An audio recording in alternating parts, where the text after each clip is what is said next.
நிலையான புகழுக்குரிய தூய்மை மிகு நற்கருணைக்கு எல்லா காலமும் ஆராதனையும் புகழும் ஆட்சியும் உண்டாக கடவது.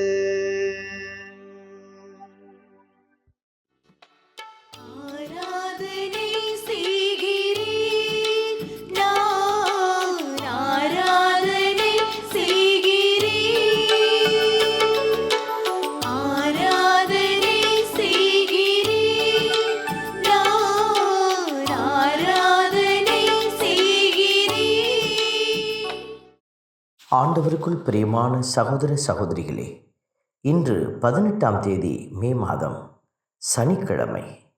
ஆண்டவருடைய பேரிரக்கத்தை நினைவுகூரும் இந்த நாட்களில் தூய ஆவியாருடைய துணை நம்மோடு எந்நாளும் இருக்க வேண்டும் என்கிற உணர்வோடு நாம் பயணித்து கொண்டிருக்கிறோம்.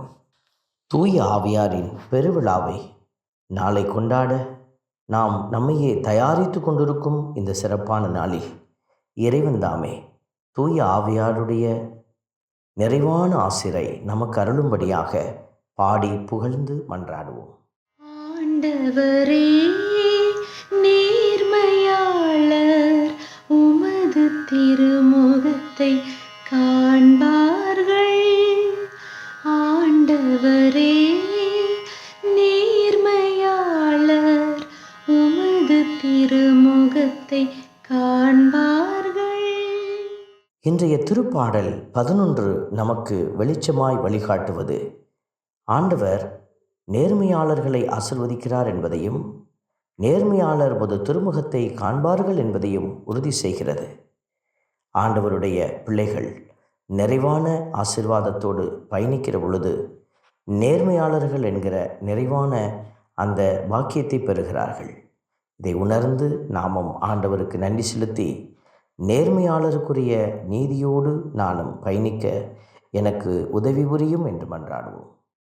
ஆண்டவரே நேர்மையாளர், உமது திருமுகத்தை காண்பார்கள். ஆண்டவரே நேர்மையாளர், உமது திருமுகத்தை காண்பார்கள். ஆண்டவருடைய வார்த்தை நமக்கு வெளிப்படுத்துகிறது. அவர் தம் தூய கோவிலில் இருக்கிறார். அவரது அரியணை விண்ணுலகில் இருக்கிறது. அவர் கண்கள் உற்று நோக்குகின்றன. அவர் விழிகள் மானிடரை சோதித்து அறிகின்றன என்றெல்லாம். இந்த வார்த்தைகள் கடவுள் வெறுமையாய் இருப்பவர் அல்ல, தீயவர்களையும் நல்லவர்களோடு சேர்த்து அவர் எல்லோரையும் அவர் வெற்றி பெற செய்பவர் அல்ல. தீயவரை அவர் புறம்பே தள்ளப்போகிற அந்த ஒரு நேரம் உண்டு.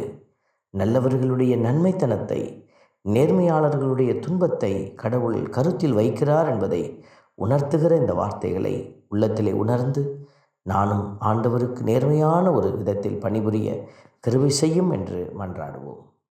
ஆண்டவரே நேர்மையாளர், உமது திருமுகத்தை காண்பார்கள்.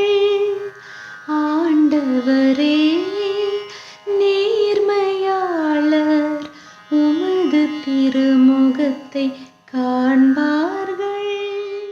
இன்றைய திருப்பாடலில் ஆண்டவருடைய வார்த்தை நமக்கு வெளிப்படுத்தப்படுகிறது. அவர் வன்முறையில் நாட்டம் கொள்வோரை அவர் வெறுக்கிறார். இன்றைய நாட்களில் குடும்பங்களிலும் சமூகங்களிலும் வன்முறை பெருக்கெடுத்து ஓடுவதை பார்க்கிறோம். குடும்பங்களில் ஏதோ அமைதியான சூழல் நிலவுவதைப் போல காணப்பட்டாலும் வார்த்தையினாலும் செயல்களாலும் ஒரு வன்முறை நிகழ்ந்து கொண்டிருக்கிறது. இறைவனே அந்த வன்முறைகளை மாற்றி ஒரு நீதியான நேர்மையான ஒரு சமூகமும் குடும்பமும் அமைய உதவி செய்ய மன்றாடுகிறோம். ஆண்டவரே நேர்மையாளர், உமது திருமுகத்தை காண்பார்கள். ஆண்டவரே நேர்மையாளர், உமது திருமுகத்தை காண்பார்கள். அன்பின் பரமபிதாவே, நன்றியோடு உம்மை துதிக்கிறோம், உம்மை ஸ்தோத்தரிக்கிறோம், உம்மை ஆராதிக்கிறோம். நேர்மையாளர்கள் உமது திருமுகத்தை காண்பார்கள் என்கிற வார்த்தையை கேட்டு தியானிக்கும் இந்த வேளையில் நாங்களும் நேர்மையாளர்களாக இருந்து பொல்லாரைப் போல வாழாமல், வன்முறையில் நாட்டம் கொள்ளாமல், நீதியுள்ள செயல்களை செய்து உம்மை மாட்சிப்படுத்த, உமக்கு மகிமை சேர்க்க எங்களுக்கு கிருபை செய்யும். உம்முடைய பரிசுத்த கரங்களில் எங்களை ஒப்புக்கொடுத்து செபிக்கிறோம். நீரே எங்களை தாங்கி வழி நடத்துவீராக. இயேசுவின் கரங்களில் நாங்கள் மாற்றியுள்ள பாத்திரங்களாக விளங்க நீரே தூய ஆவியின் துணையோடு எங்களை வழிநடத்தும். இயேசுவின் நாமம் எங்களில் மாற்றி அடைவதாக. ஆமென். எல்லாம் வல்ல இறைவன், தந்தை, மகன், தூய ஆவியார் உங்களையும் உங்கள் குடும்பத்தையும் நிறைவாய் ஆசீர்வதிப்பாராக. ஆமென்.